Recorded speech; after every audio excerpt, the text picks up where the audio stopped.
shattered limitations, and emerged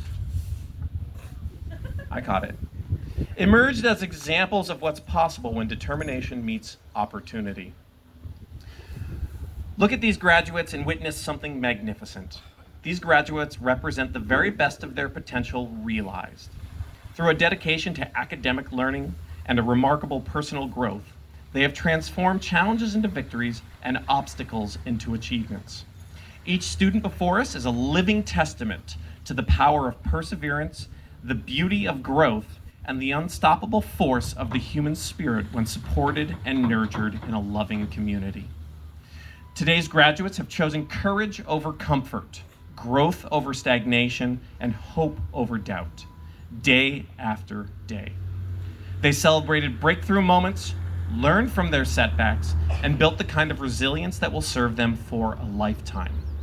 Today, we don't just acknowledge their academic successes, we celebrate their personal victories as well, their character developments, and their incredible capacity to rise above and soar beyond even their own expectations.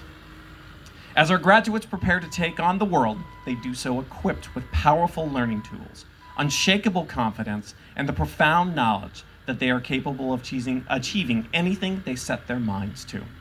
The future is bright, the possibilities are endless, and these remarkable young people are ready to make their mark on the world. Thank you so much for being here to support everything these students have done, and I will hand it back on over to our Master of Ceremonies, Mr. Norman Carter. Thank you.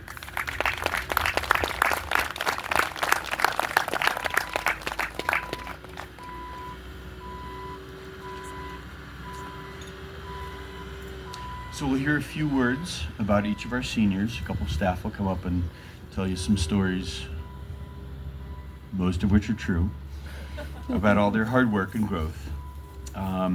Seniors, when I call your name, I'd like you to come up here and stand and receive the recognition and accolades of the crowd. So, in reverse alphabetical order. I ain't getting up there. You ain't getting up there? No, I'll sit right here. Excellent. Emily Zampieri.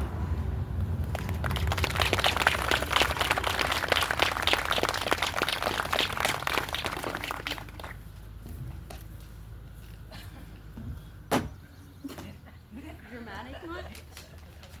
I also brought you some snacks. Oh, yeah. No. Yeah. I'm Tara. This is Jen, aka we're the moms of the school. Emmy, I'll go first so I don't cry while Don't make I'm me trying to cry. talk. I cried enough today. it's your fault. So, when Jen and I started working at the C, we were a day apart. And Emmy was our welcome wagon. 100%. She refused any students to allow any kind of shenanigans or wool to be pulled over our eyes. So it was my first impression of Emmy, like, oh, I don't need to be the mom, we have one. Emmy was the one who helped us acclimate to our new roles, made us feel like we were welcome. Anytime I needed to find anybody, all I needed was Emmy. Emmy knew where the child was. She knew where their parents and siblings were for the day. She knew where they took their dog for a walk, what breakfast was, and what tomorrow's lunch was going to be, and she kept me in line. She also knew when all my meetings were, so I was never late. So I'm concerned next year might be a struggle for me, Em. We're both concerned. So, we made you the Emmy Zampieri mini administrative assistant kit. Because, Emmy, you have an amazing future in front of you, no matter what you choose to do in your adult life. I'm not crying, you're crying. I'm so incredibly proud of all your hard work, your dedication, your commitment to your friends and your families, and even when times are hard, you still come back with a smile and a giggle. And I know that no matter what you do in the world, we're all going to be a better place for it. So go out there, kick some butt, and don't forget to come back and help us. Okay?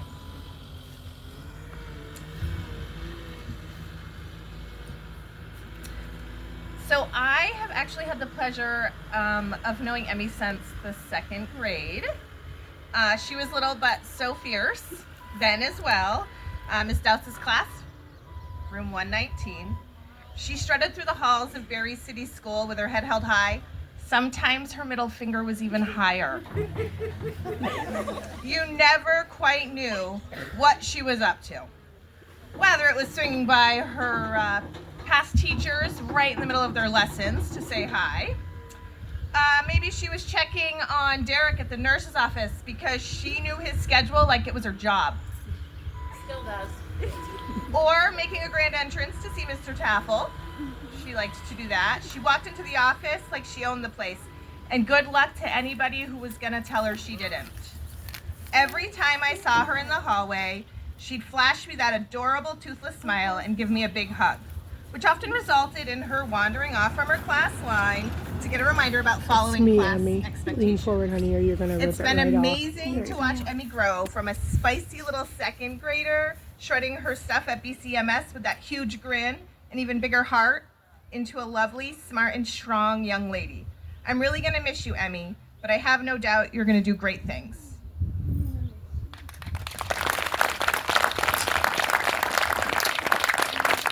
have a crown and your school administrative badge Oh, that how we made cute. for you. We'll work on getting you the key. Oh, oh, you're putting it on. Okay. Well, I'm gonna attempt to put it on. She's probably already got the key. you probably got it. Let's go. And there's the school badge. Oh, hey, yay. I love you. I love you. Way to go, Emily!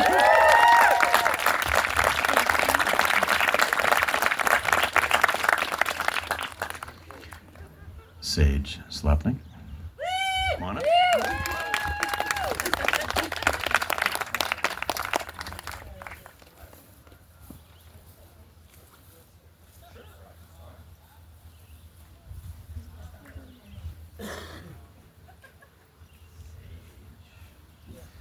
Hi, everyone. I'm Kevin. I'm one of the counselors here. Sage, perhaps one of our most aptly named students. When I think of Sage, I picture a 106-year-old person with gray hair, long, and just chilling out, quietly taking it all in, seeking knowledge, seeking wisdom. This is something that I really think about when I think of you, Sage. And you presented that way ever since you've been here. I also see this 26-year-old person, sort of lawyerly, passionate, ready to argue, but really feeling strongly about making a point and being in this world. So I hope that you retain that 106-year-old self and that 26-year-old lawyerly self as you move on into everything that you choose to do. It's been a pleasure. I wish you luck.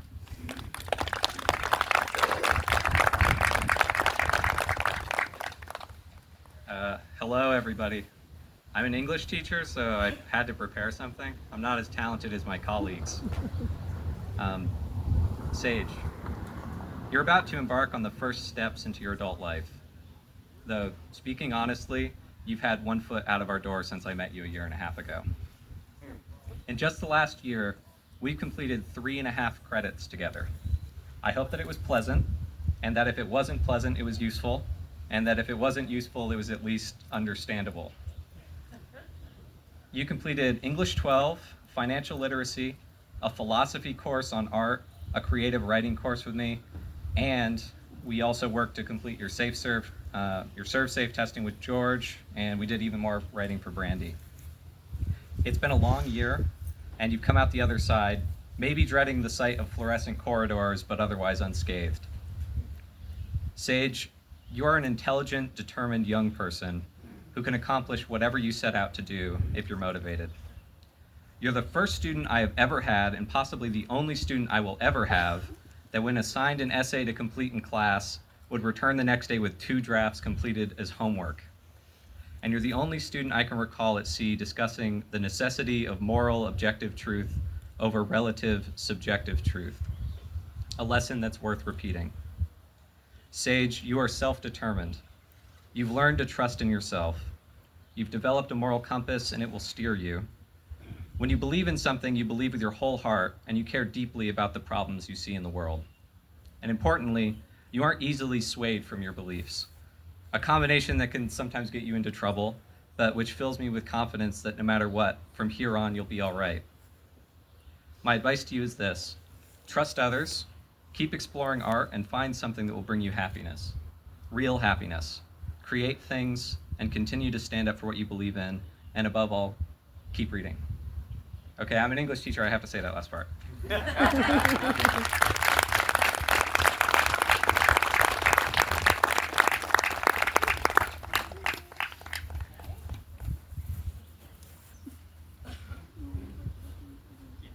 John Gay, come on up.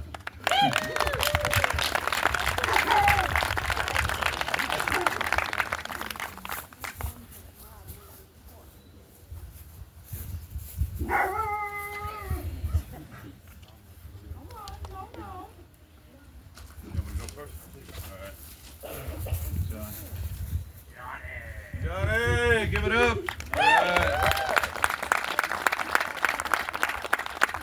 All right.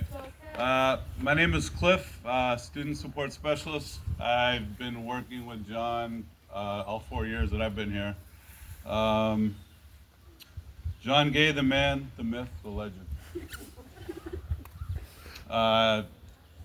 Some memories about John. Right in this very field, it hasn't been as popular lately, but we used to have some epic kickball games. And John, with his steel-toed boots, could blast one just about to the barn. Just a little sports reference there.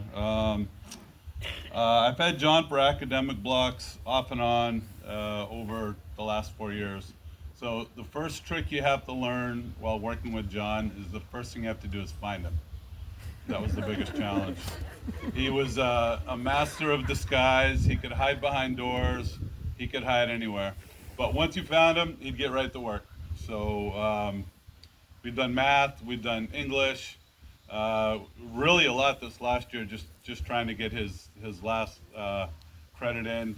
He's really, he got me kind of turned on to NASCAR and the whole racing thing. I didn't understand all the nuances of it, but his passion for racing probably started racing the chairs down the hallway with whoever would race against him.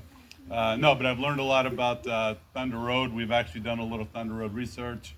And it was great to see his car make it to the track this year. So congrats on that.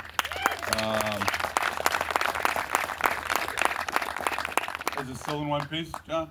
Still in one piece. All right, that's good. I will miss John. He's become part of the C for sure. Sometimes when John didn't have a scheduled class, he's very social and would just come back and shoot the breeze with me, and that was always pleasant to see John coming. He would come whether he had a class or not. So that's God bless you, John, and peace be with you. Congratulations.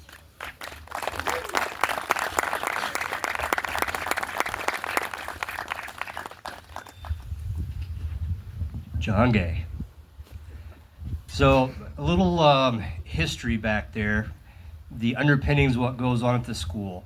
So we oftentimes get reports on students before they show up to our school, and it gives us the lowdown what to expect when they get here.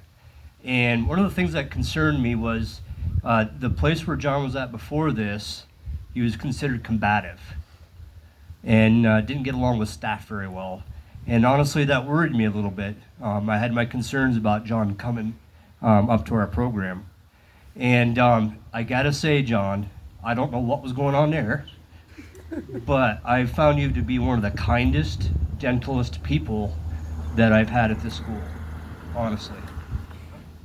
Very mischievous, though. So the first couple classes, he's getting the lay of the land, and he's looking around, and of course, everybody wants to know what the red button on the wall does, right? So if you hit the red button, it shuts off all the electricity, all the gas, everything in the room. And so we were talking about that, and I'm like, hey, if you want to hit it, go ahead and hit it, whatever. And so talking about why it does that, and there's safety features in there. So if you short circuit the outlets, it shuts off electricity. If you catch stuff on fire, it shuts off electricity, whatever. So he's like, so you mean if I stick this into the outlet, it'll shut off the electricity? Yep. He didn't believe me. He had to try it. So then, fast forward a few days, and one of these times I come into my room, I always have to reset the electricity to get the electricity going, and John knew this. He hid my keys on me. So I get in the classroom. Well, he didn't show up for school that day. I have no idea where the keys are. I don't have any electricity. I can't turn on my computer. I can't turn on the Promethean board. I can't turn anything on because I don't have my keys. So we had to call, and he's like, oh, they're right behind the Promethean board hanging on the thing. I figured you'd find them. So eventually we got into some academics. We built a relationship, had lots of conversations about cars, and I quickly learned that with John, if you could relate it to a car somehow, you could get it. So we worked on life science, photosynthesis, energy comes down from the sky, plant makes their sugars and stuff like that. He's like, oh, you mean kind of like a carburetor, huh? Sure, if you want to equate it to that, great. Physics, talked about cars going around the track, right? So everything was cars. So if you could relate it to a car, John could get it. Also talking about cars, I had John a lot out in the shop. And I soon learned that if you kept him engaged in something and didn't give him time to be mischievous about things, he was very good in the shop. And towards the end, I always knew if John was in the shop, and even after he finished all his academics, he often still showed up to be in the shop, things were going to get done. If we had tires to do, John was trying to get ahead of me to see if he could get the tires off, back on, and over to me before I had time to get the balancing done on the last one. So it turned into a little bit of a competition there, but I appreciate so much of all your help out there in the shop, John. But one last story about the shop. So we brought in a big Dodge truck that had like 2 gallons of motor oil in it or whatever. And we had the thing set up underneath to catch all the oil, and John had a big smile on his face as he pulled the plug out of it. It went down, it did like a little ramp thing off the thing that was supposed to catch all the oil, and it come across the entire front of me. And I thought about a minute about wearing those pants to school today, although I think people would feel bad seeing me walk around with oil-stained pants on as I walked around the school. But I'm going to hold on to those pants because that'll be a memory for me of that incident out there in the shop with you, John. So anyways, in closing, John has done some great things. You got through your academics. You did great things out in the shop. And I found, again, that you were one of the kindest, gentlest people that I've ever met. And I definitely see that on the track as you're racing around there. I'm really proud to see you out there doing adulting things. So congratulations, John.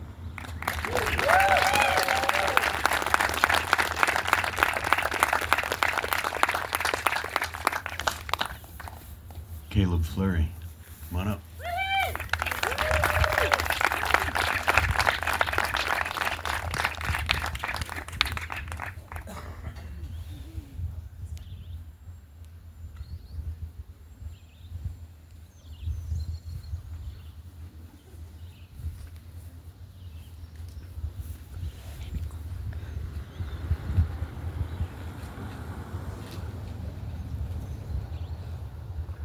So Caleb is not prone to superfluous.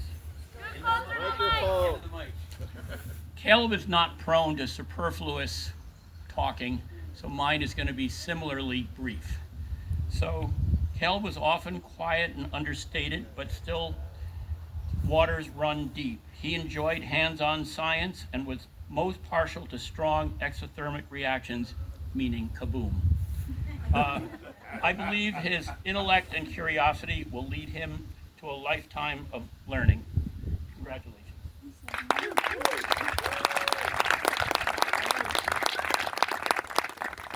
Mine's a little bit longer, Caleb, sorry. I'm here to talk about a unique graduate, someone who is equal parts wise, hardworking, explosive, and mysteriously quiet. I'm talking about Caleb, or as we like to call him around here, Caleb. Caleb is a man of few words, but when he does speak, you listen because it's either going to be profound, sarcastic, or a warning shot. You never quite know if you're getting Confucius or Mount Vesuvius. Caleb is predictable in his incredible effort, while other students are trying to keep their Snapchat streaks alive. Emmy. Caleb powers through work and handles responsibilities like a full-grown adult trapped in high school. He showed up, got the work done, didn't complain, and still somehow managed to look like he was plotting the downfall of at least 3 people. But that's just him. We've all learned.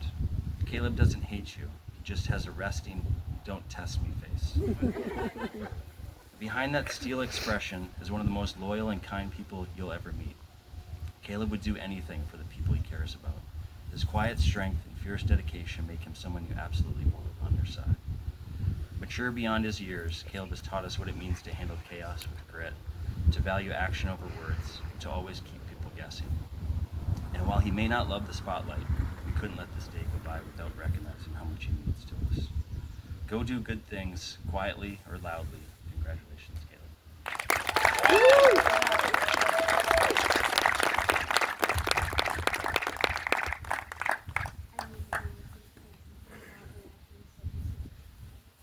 Last but not least for today, it was actually the first, right? First one of this batch done. Owen Benoit.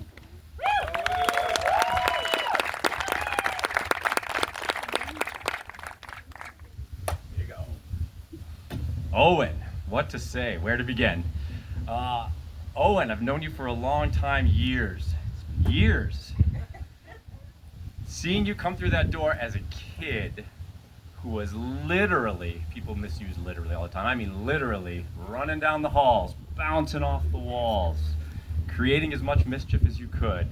But watching you transform from that kid over time into an adult has been really, really cool to witness and be a small part of.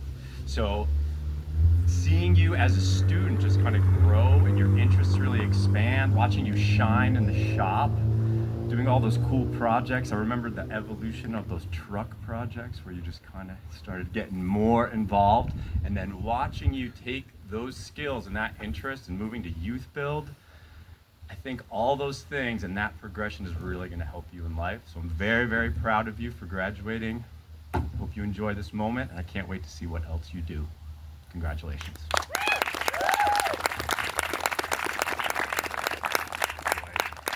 won't say anything bad, Owen. We celebrate the graduation of a young man who has managed to survive school without ever sitting still for more than 15 consecutive minutes. The one and only Owen. If you know Owen, you know that he loves his family, surviving the great outdoors with his arsenal of tools, and anything that moves fast enough to make his mom, Nancy, nervous. If it has wheels, skis, or a slope steep enough to cause a lawsuit, Owen has already sent it.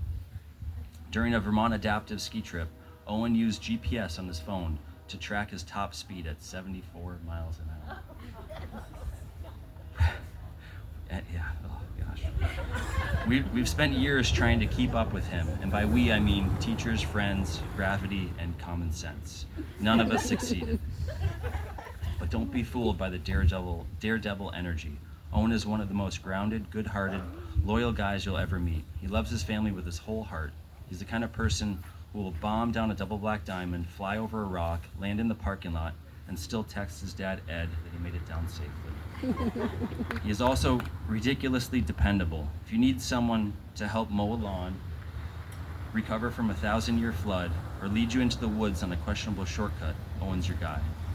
He might get you lost, but he'll do it confidently, and somehow it'll still be fun. Today, as Owen peels out of high school at unsafe speeds with no regard for posted signage, we just want to say we're proud of you. We're slightly afraid, but mostly proud.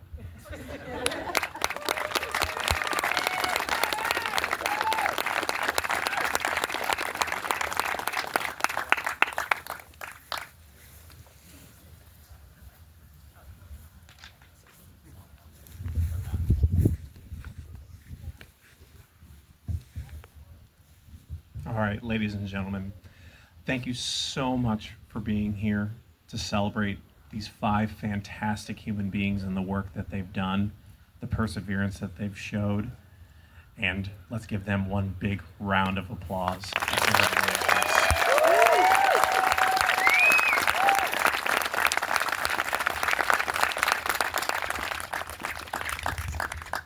Before we end this morning's ceremony, there's a couple things that I'd like to mention before we move into lunch. First off, I would like to thank all of the C staff, support staff, teaching staff, and administrative staff for helping make this such an amazing place to be, to learn, and to work. So thank you to them for all their hard work and their dedication. I would be remiss if I didn't give a huge thank you to Superintendent of Schools, Ms. Joanne Canning, Director of Student Services, Ms. Melody Frank, and all of the support staff at the BUUSD Central Office support for supporting what happens here at Spalding Educational Alternatives.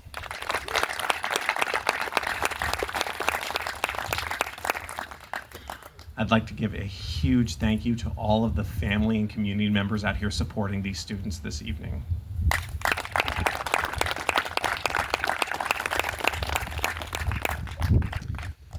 So, thank you so much for being here. We're going to go ahead and finish up. Lunch is available. It'll be ready by 11 o'clock in the cafeteria, so please feel free to hang out, come join us, grab some grub, and let's continue to celebrate the amazing work these graduates have done. Everybody, have a wonderful summer, and thank you for being here this morning. I literally was like waiting. I was like in a mouth. There for you. I think these bags are